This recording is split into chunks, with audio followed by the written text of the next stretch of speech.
colleagues have written a paper about this, and we hope will be published fairly soon. How can you explain it? Again, NIST is unable to explain the total collapse of these buildings, has not looked for the residue of thermite. They told us that. We have.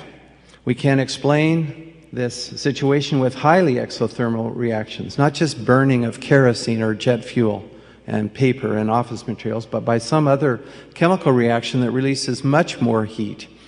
An example, there may be other cutters, charges such as HMX, RDX, but an example of a very high temperature reaction is the thermite reaction, in which aluminum powder is reacted with iron oxide. What happens here is the oxygen goes over to the aluminum. Basically, the aluminum wants it more.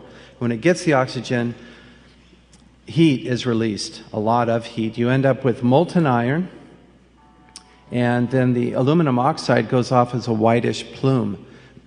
We see that here in an experiment I did with colleagues again.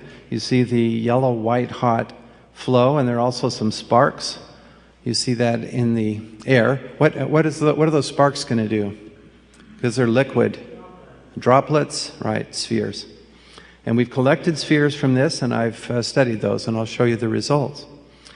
So we get a flow as well as droplets, and we get the whitish aluminum oxide drifting away. From the World Trade Center, we see at the South Tower, minutes before collapse, and this is indeed the corner at which you see twisting and failure, shortly after this flow, a large amount of yellow-white hot material.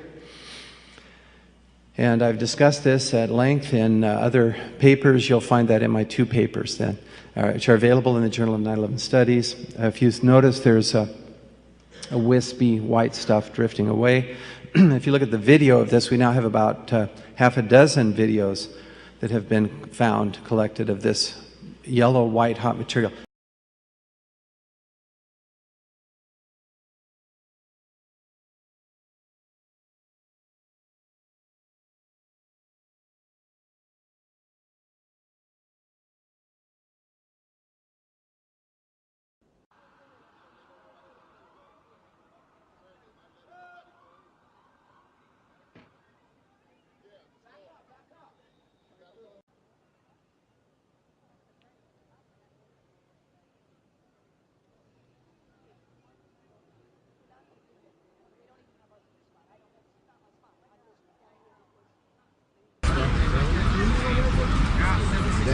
I'm sure they will clear the air down, but I think it's falling. He's gonna bring in the big one. No, this is zooming out.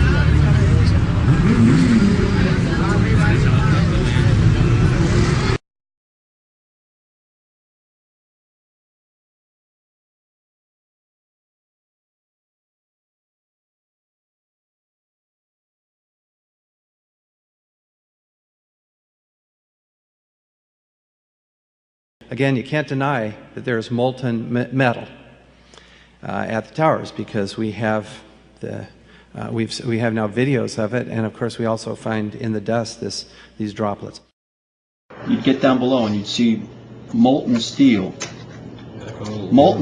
running down the channel rails, like you're in a foundry.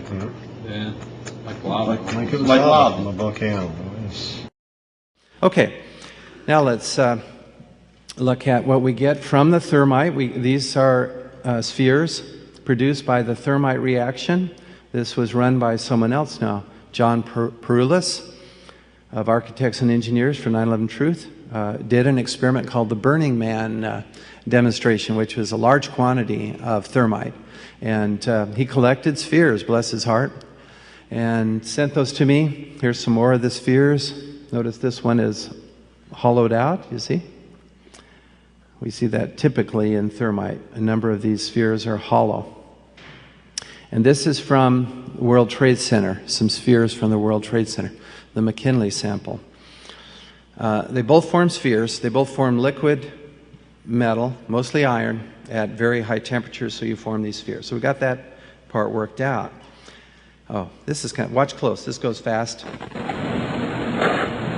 Okay, this is a commercially available thermite cutter for sale for demolition purposes, cutting through a metal rod. As you can see in a fraction of, there's the metal rod. Boom. Now when that hot molten iron sprays out like that and cuts through the metal, what do you get from the spray?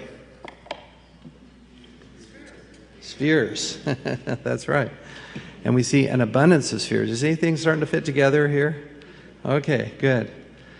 I'm going to talk about the chain of custody, the provenance of these samples. We have 4 samples now that we're studying in detail. The first was provided by Jeanette McKinley from her apartment across the street from the South Tower.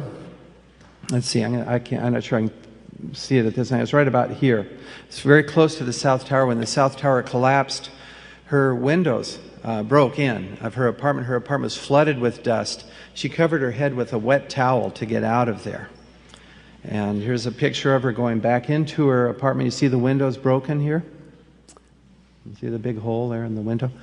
And just covered with dust. She said she had a feeling, a sense to save some of that dust, realizing the lives that had been lost, and almost a reverential feeling. She collected it in a plastic bag. As soon as she saw, or shortly after she saw my paper and heard about my request for samples from the World Trade Center, she sent me some of the dust, and that has led to this rather exciting pursuit now that we're following that reveals what happened. Because you see, the dust it's like a snapshot of what happened that day, right? The windows broke in, the dust comes, the dust carries with it information, including these iron-rich spheres. Sample 2, independent sample acquired by a PhD physicist on the 14th, just 3 days after 9/11. McKinley's was about a week after. This is 3 days after, about 4 blocks from the World Trade Center on an indoor window sill. There's enough pressure for the dust to get under the windowsill and collected inside. The scientist saved it so he could test for asbestos, which there is asbestos in this dust. Very dangerous stuff, nasty stuff. High alkalinity as well, even though the EPA said it was safe, which really bothers me. Told people to go back to work, particularly in the financial districts, and now thousands are dying, ill and dying from this dust.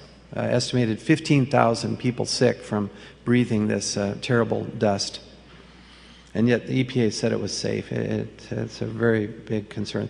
Scientists told them before they said that this dust was very dangerous. It's like liquid drain cleaner, one of the scientists said. Swayze was his name. He said, look, okay, I get going on those things. But it's a clear example of where the government was not telling the truth and put an interest of corporates, Wall Street, above people. Okay. A Sample 3 was obtained on or about the 12th of September, so just a day or a couple days after. And this email explains, I don't know if I'll read all of this, but on the 12th he went into the laundry room and the window was open. He says down here about 3 or 4 inches. They closed the windows, and so he's not quite sure whether they collected the dust that same day or a couple days after.